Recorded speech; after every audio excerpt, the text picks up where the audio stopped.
each other while I'm gone.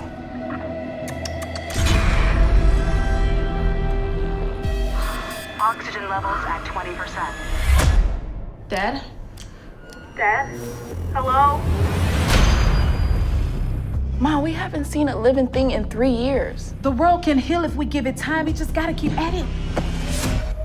Review. My name is Kevin Hald, and this is Nerdly Out Loud, the official channel of nerdly.co.uk, your favourite British home for the news, reviews, and exclusive interviews. I like to cover everything from the big budget to the low budget to the no budget. And that's what we're doing here today. We're talking about Breathe, a movie that probably didn't have a massive budget, but looks gorgeous, has an amazingly stacked cast, which we'll talk about stacked casts. Jennifer Hudson. Yes, Jennifer Hudson is a Oscar-winning, fantastic actress who just everybody loves. She's great. She's absolutely brilliant. And she's in this movie, and I had not heard about this movie. She wasn't even the reason that I sat down to watch it. There are a couple of other reasons, which we'll talk about in a minute. Let's just get straight into this movie, and I'll do what I always do, talk about the plot, then we'll jump onto the cast and crew, then we will talk about what I did and didn't like, and then I'll go on to my Nerdly Out Loud rating. Again, that's just my rating, not the rating of Nerdly as a whole. If you want to see what everybody else on the website thinks, please do head over to nerdly.co.uk.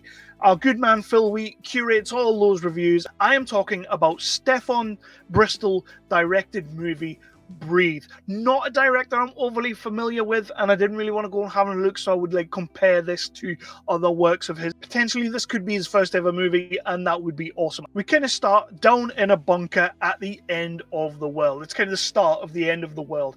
I believe it's 2039, I think it was. Down in this bunker, you have a mother, a father, and a daughter. Jennifer Hudson's the mother, Common, who plays the dad, and the young girl whose name I am just going to absolutely butcher, so I won't even try it.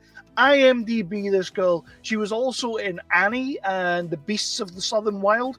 So that's what I mean by a cast like this. And then the family is diminished down to 2 when the father decides he needs to go and bury his dad. The air has been completely taken out of the environment. They have to wear masks when they go outside, and they're trying to grow things so that they can get more oxygen. There's all these different things going on. And then obviously most of the population is gone, but there's still people out there because you need to have raiders and antagonists and things like that. And we cut to 6 months later. The dad has not returned. Common did not come back. Goodbye, Common. We knew you well. That's a little bit of a spoiler. He is dead, but we kind of know this from that point on. And then it becomes a case of survival for the mother and daughter, which is where this film is absolutely at its best. This mother-daughter relationship, this actress and this young actress coming together, butting heads, the chemistry is fantastic. They are brilliant together. I could have just watched a lot more of this. If you wanted to do that Fallout TV series with these guys, I'd be good with that. I mean, we have got a Fallout TV series. It's bloody good, by the way. I've seen the first 3 episodes and I'm loving it. But that is sort of where this movie is 100% where it's at. They're trying to upgrade the systems within the bunker and make things better, get more oxygen, try and get some flowers to grow and work on the father's machine. They're out and about doing a little bit of salvaging, and another 2 people turn up at the bunker and they want to get in the bunker. Now, how did they hear about this? You kind of find out a little bit later on, but they laid the seeds early on in the movie because the daughter has a CB radio and she keeps talking on it like she's talking to her dad. Of course, it's one of those things where you just need that connection. It's a really nice story beat that I like. These 2 people who have now come to the bunker, that's how she found out about the place. And obviously she's lied to the guy that she's with. We have a man and a lady. They want to get into the bunker. The woman is played by Milla Jovovich, of Resident Evil fame. Another holy crap, it's her. And the guy is played by Sam Worthington. Another holy crap, what is he doing here? Which is fantastic. And we do get one more cast member in Raul Castillo, who was in Zack Snyder's Army of the Dead, a character that I loved in Army of the Dead. Doesn't do a great deal in this, but he's in there, so it's all good. I don't want to go too much into the story or the plot or anything like that, because that is pretty much what it is. They're trying to survive. These people are trying to get in. Will they get in? Won't they get in? Will they survive? Won't they survive? But at the end of the day, we always know that these kind of things end in disaster, and the bunker at some point is gonna go down and things is gonna happen, stuff and things, and it's all good. That's what we love about these films. Let's talk about the cast. For a movie that I didn't really know anything about, I don't know how Stefon Bristol has accumulated this cast, because they are all fantastic. Sam Worthington isn't doing a great deal apart from grunting and being dirty, but it's pretty cool to see him wear that mask again because it looks like the one from Avatar. So why not? Jennifer Hudson, though, is great, and I've also said the daughter. Again, it's the girl from Annie, the remake of Annie. She's fantastic. I love her. I'm not going to try and butcher this name, so don't ask me to. Common, for the short time Common is in the movie, he's fantastic. He does kind of propel the story forward with a little bit of exposition and lets us know what we need to know. Milla Jovovich, I'm normally a massive fan of Milla Jovovich. Like, Fifth Element is absolutely one of my all-times. I guess she was trying to do something a little bit different from being that normal badass that Milla Jovovich always is. So she's kind of downplaying that in this movie. Kind of gets her ass kicked a little bit, which I was like, nah, that wouldn't happen. But she was quite well written, so we were able to kind of get past that. And when you find out the twist of like how she knows about the family, it's pretty damn cool. But by far and away, the MVP of this movie is the city itself, the landscape, the atmosphere, the feeling, the post-apocalyptic realm that these people live in. It looks fantastic. I don't know what kind of budget they had. I don't know how much of this was practical versus CGI.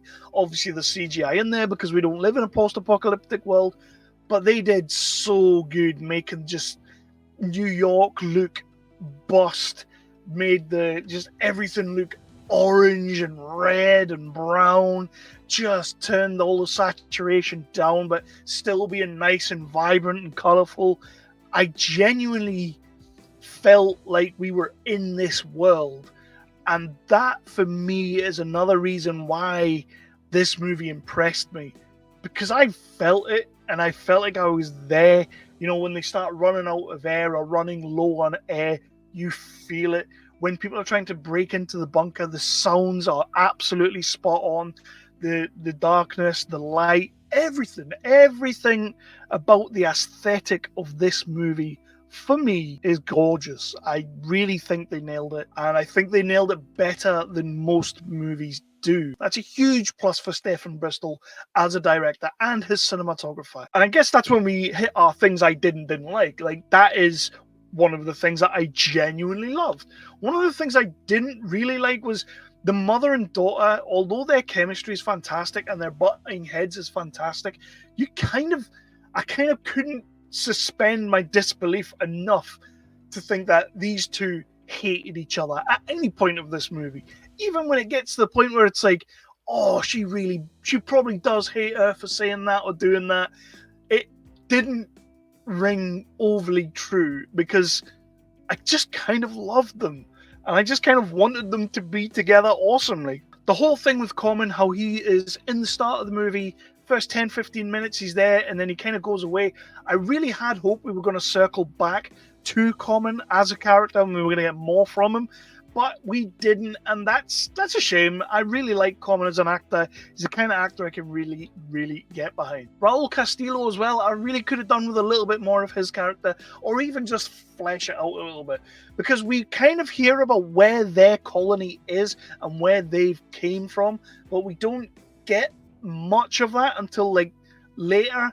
And it's all just kind of like exposition dump that we find out about that place. And I'm not necessarily saying that's a bad thing, because this is very much a bottle kind of film. Like, we are staying in this location. We will deviate a little bit, but essentially this is where we are. And I also don't really think we got told enough about what happened before. We do get like news flashes, newspaper clippings, we get a little montage, stuff like that. The main character, the young girl, she does a bit of narration at the start and halfway through, and kind of like she's telling us a little bit, but I don't really feel like I knew why the world was ended. I don't really feel like I knew that. Do I need to know that? I don't know. It doesn't really take anything away from the movie. Soundtrack in this film is really good. The use of music is fantastic.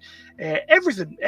I genuinely like this film. So I'm going to get into my final rating of the movie, but give me 2 seconds. Okay, so that does make complete sense. Stefon Bristol also directed a movie called See You Yesterday, which was on Netflix, I believe. I did see that movie, and I actually genuinely loved that movie. Again, another movie that like kind of nailed the aesthetic of what they were going for, and I was into it. But yeah, so for me, this movie breathed Milla Jovovich, Common, Raul Castillo, Sam Worthington, like cracking cast, directed by Stefon Bristol. I genuinely think you should check this movie out. I think you'll love it. It's a good time. And for a rating, I'm gonna drop a 4 on this. It's super strong 4, a 4 nonetheless, but I do think it's worth every bit of that 4 because honestly, I think you'll love this movie. It's very different, although post-apocalyptic seems to be in right now. It seems to be the hot thing. TV show Fallout just started, and again, that's post-apocalyptic, like in a bunker. So it kind of like, it works, but this seems to be where we're going right now. Maybe that's the upcoming trend. And if you do check it out, let me know in the comments. Let me know what you thought of the movie, what you think of the acting, the cast, everything like that. It's where the conversation continues, and I will always try and hit you back when I'm in there. For now, I am going to bounce. But again, this is Nerdly Out Loud, the official channel of nerdly.co.uk, your favourite British home for all your news, reviews, and exclusive interviews. I'm out until the next one, but please do check out all the videos below and let us know who you are, where you are, and give us a like, subscribe, and ding that bell. Breathe gets a 4 out of 5 from me. I believe it's out there for everyone to see on all of your digital platforms, and please do check it out and let us know what you think.